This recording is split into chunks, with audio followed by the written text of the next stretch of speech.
Today on Fresno State Focus, we take a look at Fresno State football, who will be leading the team as our new quarterback, and where you can catch the game. Also, we hear about the recent announcement that some campus sports are getting canceled. Plus, an entire date night in a box. Plus, we'll show you where it's created and how popular it is. Fresno State Focus starts now.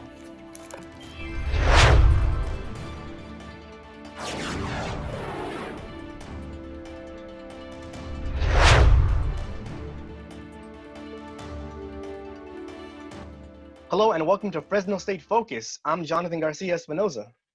And I'm Alexia Torres. Homecoming is looking a lot different this year.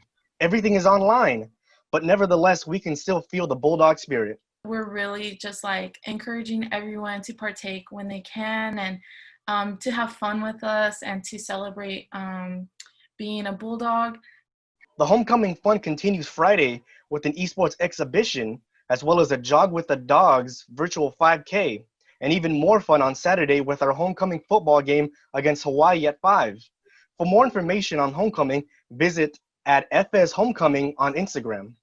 With the first football game of the season, we got a huge announcement. As Jake Hayner is chosen as our starting quarterback. Head coach Kalen DeBauer mentioned Monday that the choice was between Jake and Ben Woodridge.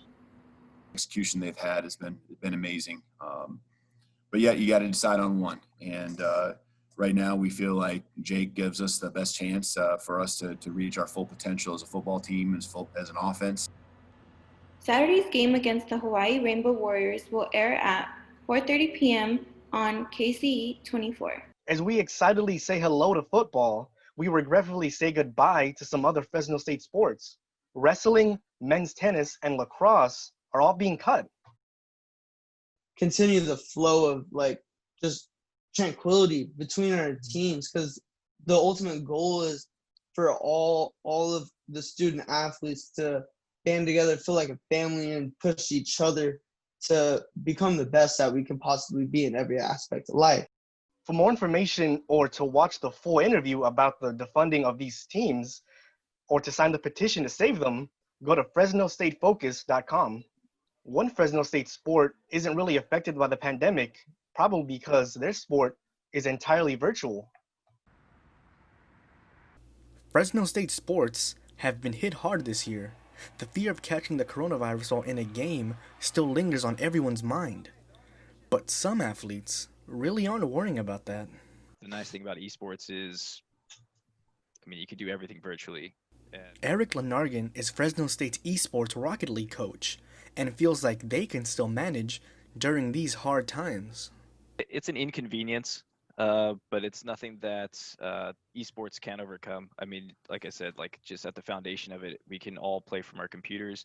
Before COVID, all the esports players would play together in Fresno State's esports arena. But now, although practice and playing hasn't changed, team bonding and communicating have gotten a lot harder.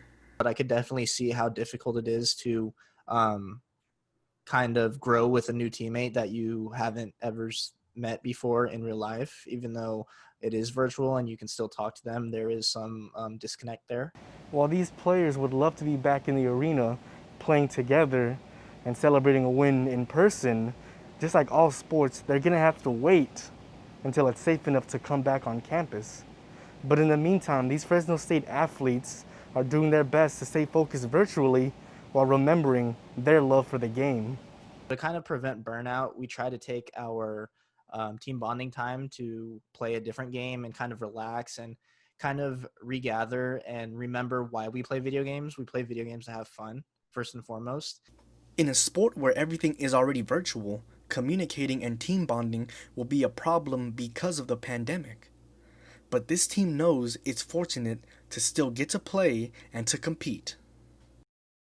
If you want to catch Fresno State's esports team in action, you can watch them compete on their Twitch channel at Fresno State ES. It's still hard to believe Kobe Bryant is gone. Many communities have been creating ways to honor him since January's helicopter crash. Here's a look in my hometown, Stockton, at what was created in honor of Kobe Bryant and his daughter, Gianna. This mural features artwork of NBA legend Kobe Bryant and his 13-year-old daughter, Gianna. The mural right here, it was more to pay tribute to Kobe, but also to his daughter and to the rest of the family members that passed away in the helicopter accident. The crash happened in January, and memorials have been showing up all over the country since. So this is more like a tribute to his legacy and his philosophy, his life philosophy, which was the Mamba mentality. You know what I mean? Just to push as hard as you can with whatever you're passionate about. Kobe Bryant spent all 20 of his NBA seasons with the Lakers and won 5 NBA titles. When they won the title again this year, it felt especially meaningful to many of his fans. With like the Lakers winning championship, it kind of I don't know, it made me feel like the universe really looks out for you sometimes, or like you got people looking after you after they pass away or something. Because I don't know, I feel like you just feel the spirit sometimes, you know.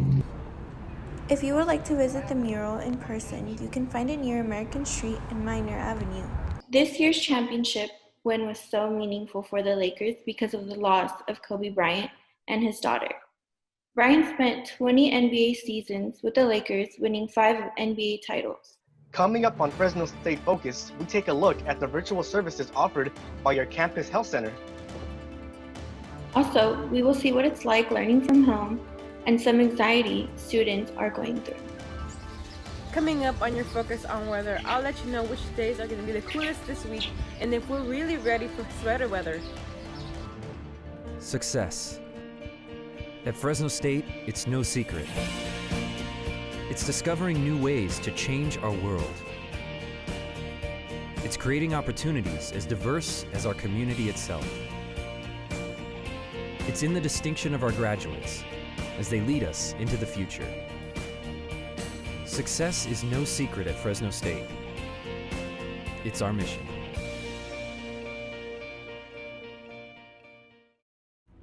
Here in the valley, our colors are blue and our waves are red.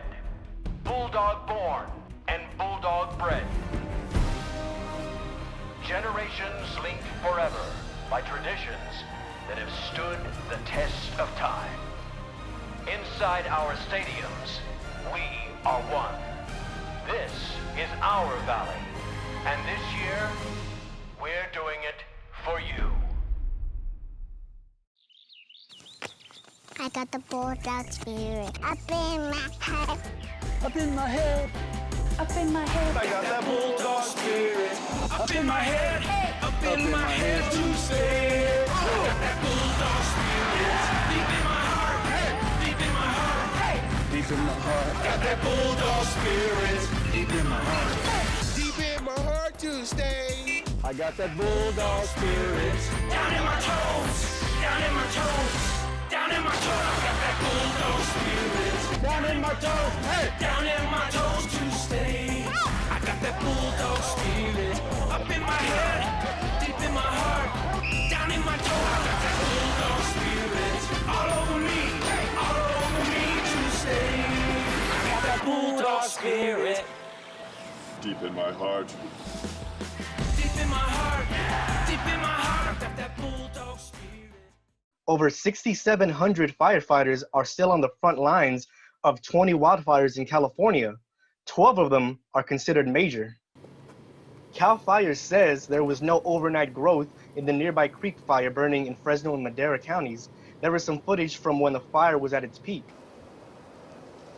That fire has burned through over 350,000 acres. It is now 61% contained. Now for the SFQ complex fire in Tulare County. Here we can see what crews looked like back in late September.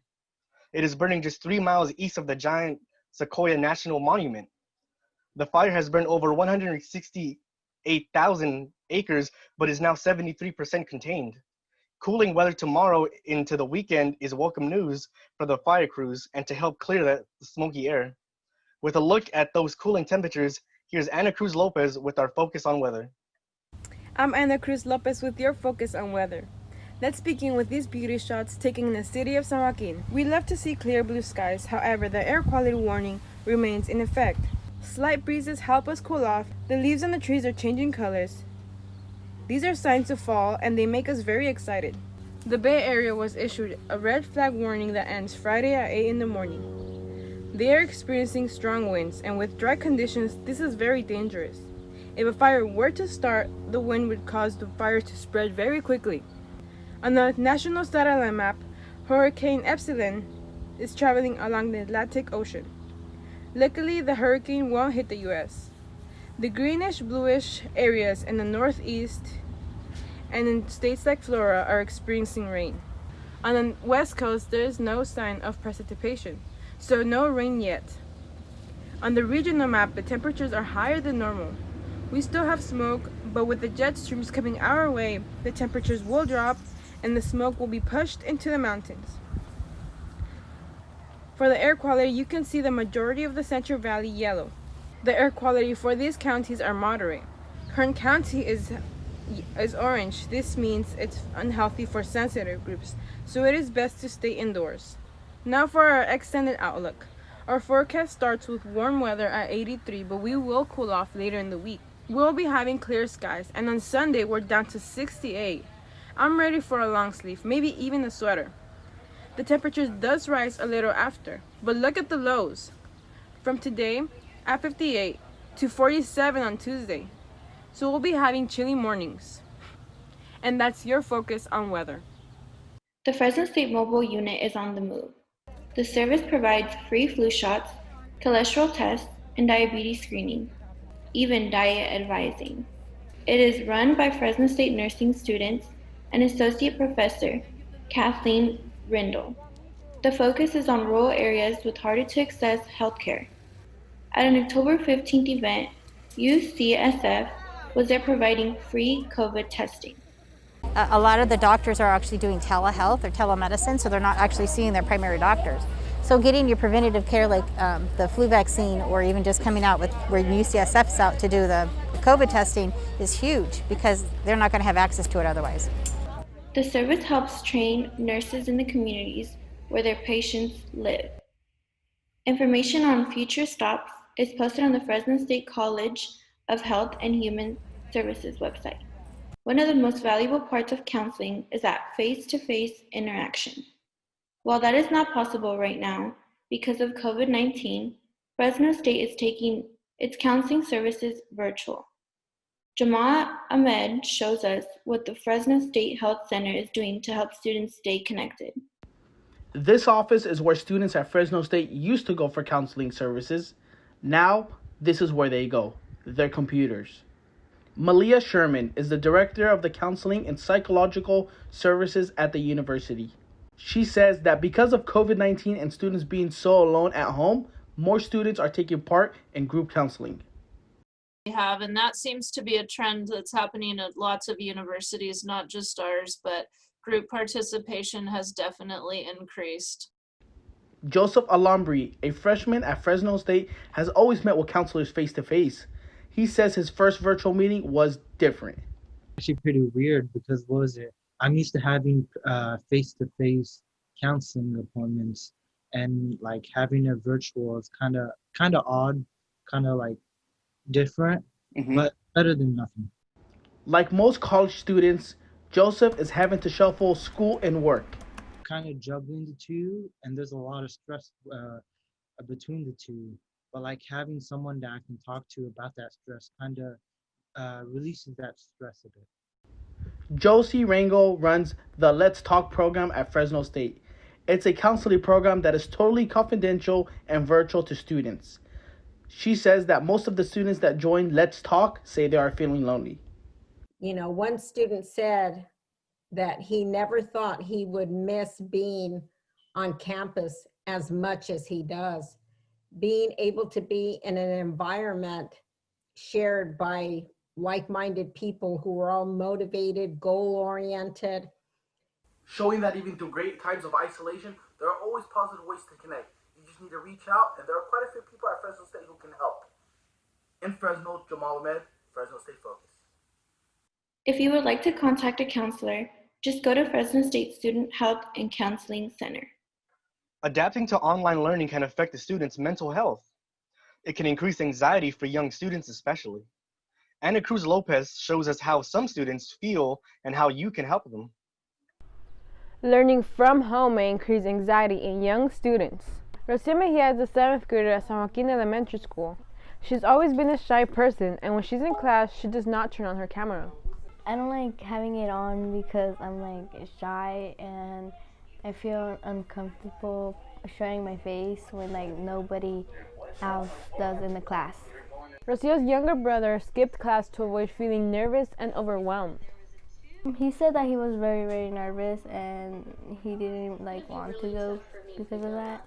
The connection between a student and an educator is important, but with online learning, this interaction is harder to obtain. The lack of engagement, the one-on-one engagement with the educator is not allowing for that message to come across. It's not allowing, like, hey, everything's fine, everything's okay, right? And so now they have this tremendous amount of workload, tremendous amount of self-teaching that they have to do. Anxiety can manifest in different ways. To help their children, experts say parents and teachers should be attentive and understanding. So the first thing is to allow the student to understand that their position is totally normal. Anyone else with their circumstances, in their situation, would feel the same exact way. Normalizing their feelings can help young students improve in their academics and help them believe in themselves. Ana Cruz Lopez, Fresno State Focus. Assuring young kids that feeling nervous and anxiety is normal can help them feel better. It's also recommended that parents set a meeting with their child's teacher during office hours for one-on-one interaction. In today's world where misinformation spreads like wildfire, news outlets now have a bigger responsibility of giving the public fact-based information. Today we have the pleasure of hearing from political journalist and host of The Open Mind on PBS, Alexander Hefner. Thank you so much for joining us today, Alexander. Thank you, Jonathan. The first question I want to ask is, why'd you choose to do your presentation at Fresno State or talk to Fresno State? As you know, Fresno State has an extraordinarily important institute on trust in journalism. And there's no more essential topic right now as we grapple with election-related disinformation. The public airwaves on which my program airs are dedicated to preserving that trust with its viewers. And so it's in that spirit that I'm really excited to join you and the community virtually this evening. And then why is the role of informational integrity so critical in today's age? Well, we have unprecedented and uncontrollable misinformation and disinformation that often infect what would have been a healthy ecosystem, and that is infected by the parasites of lies and falsehoods. And from that perspective, it's really crucial in the absence of any real classification system online of what's actually newsworthy, what's legit, what's valid, and what's not, to have these conversations. Mm-hmm. And then in the last 4 years, how has the rise of disinformation affected the American public?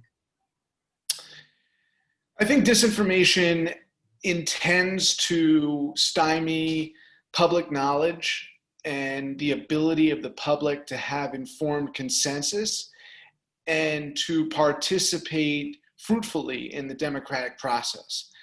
And that means that there's confusion, and if there is a hyper partisan culture, there's antagonism, and antagonism combined with confusion create a really unhealthy, dysfunctional politics. And when you have people in charge, either of news outlets or of the government, who exploit the demagoguery and herald the disinformation as something that is fact, when in fact it is intended to deceive people, then you really have a problem, because you have an unengaged and increasingly illiterate public. I think, though, the American people are wising up to this threat and hopefully embracing the challenge of arming themselves with tactics for them and their neighbors and their communities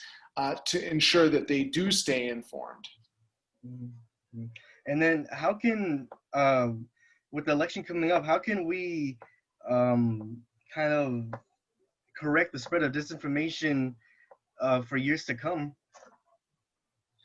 That's a great question.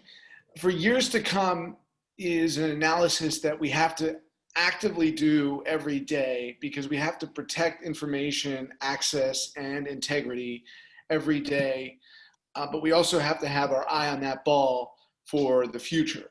And what that means is ensuring that the Federal Communications Commission and other bodies of the government, of private enterprise, of media are capable of having the safeguards in place to protect against rampant disinformation and deceptive tactics. And so we haven't really developed the program yet to identify those bad actors and prevent them from being on the same playing field. Everyone has a right to a marketplace of ideas. Those ideas, if they are merit-based, they will be driven by the scientific method. Just like Facebook and Twitter decided that it would be unhealthy for society to have posts saying that you could use bleach to inject yourself to have a cure for the virus. That idea should be applied full scale through these mediums, the traditional broadcast platforms and of course the social platforms.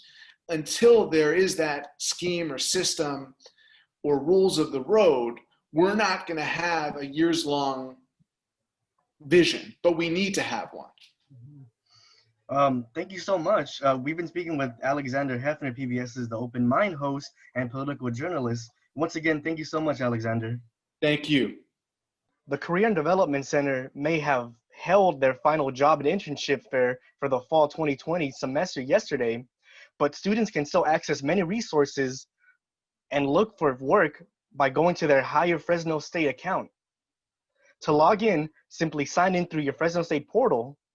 For more information on available positions and other resources while looking for work, visit Fresno State's Career Development Center online. Coming up on Fresno State Focus, we take a look at a whole date night that is shipped to your front door. Success. At Fresno State, it's no secret. It's discovering new ways to change our world.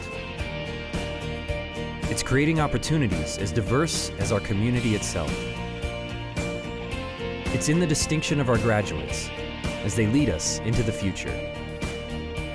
Success is no secret at Fresno State. It's our mission.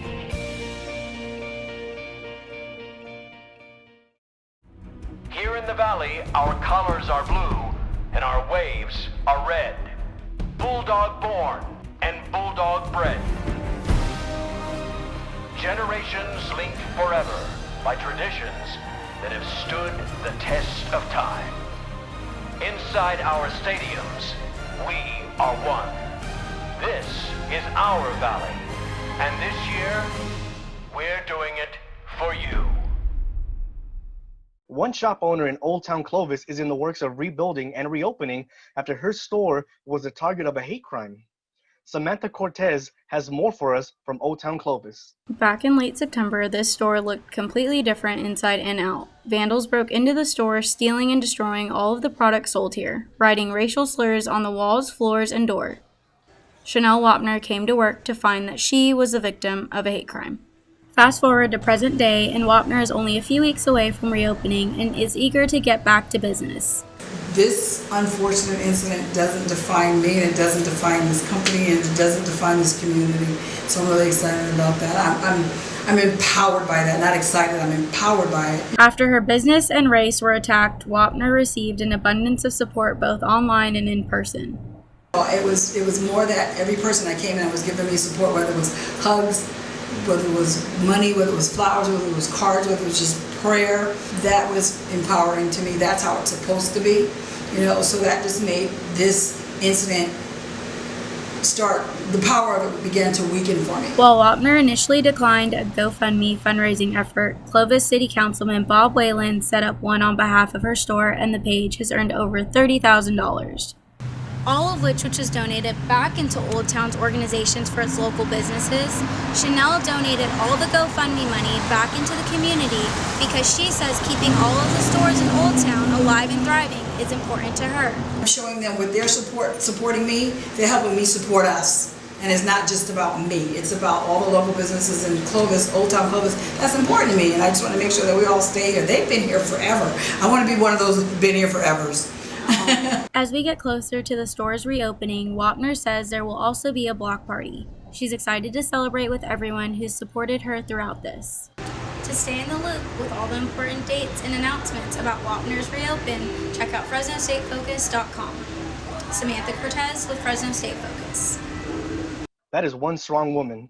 Unfortunately, the most recent update is that there are no updates or leads from Clovis PD on who is responsible for destroying Wapner's store. Date nights are anything but typical right now. How do you go on a date when you can't leave your home? One local company is offering couples a safe alternative. Subscription box companies are one industry experiencing a surge in demand because of stay-at-home orders. Created with Love is one of those companies. It's a Fresno-based company that creates themed date night boxes shipped straight to a customer's home. Since March, this business has seen over a 300% spike in sales. Haven't been able to go outside, and relationships are important. Growing relationships is important, and when people aren't able to go out to restaurants or to the movies and spend that time with their partner, it shows, and it can hurt relationships that much more. Each box comes with everything a couple could need for a fun date at home. It's time to meet more of our Fall 2020 Fresno State Focus team. We have some more amazing team members to introduce you to. Meet Cameron Foster, a senior. If he isn't working, he's still busy. Hey guys, I'm Cameron Foster. I'm a senior at Fresno State. I'm in MCJ 128, Fresno State Focus, and if I'm not busy doing schoolwork, I'm usually hanging out with my family or friends, babysitting my nephews. I have 2 nephews. Also, since I usually travel to go to the beach or go to different music festivals like Coachella, Life is Beautiful, and different things. Now let's meet Jamal Ahmed. He's an inspiring sports journalist trying to soak in all the education he can from Fresno State so he can prepare for his future job opportunities. What up, guys? My name is Jamal Ahmed, and I'm from Selma, California. I am the middle child of 6 siblings, and this is my 3rd year at Fresno State. The first 2 years, I was a MCJ print major, and this year I decided to switch to broadcast. And honestly, I can say it's been pretty fun so far. You get to do different things, and it's just a different vibe than print. Things that I like to do when I'm not doing schoolwork or at work is play ball with friends. We got a park down here, or either play pickup football. I like watching sports. I'm a sports fanatic. I love watching and playing the sports and analyzing it, especially football. I love watching my team, the Philadelphia Eagles. Go Eagles! Next week on Fresno State Focus, an update from our new USU. How's construction going and how people feel about it? Also, see how a wrestling club out of the North Valley has pulled off practicing and is competing in the midst of a pandemic. Plus a glimpse of how people are celebrating this Halloween during COVID. Thank you for joining us. We'll see you next week.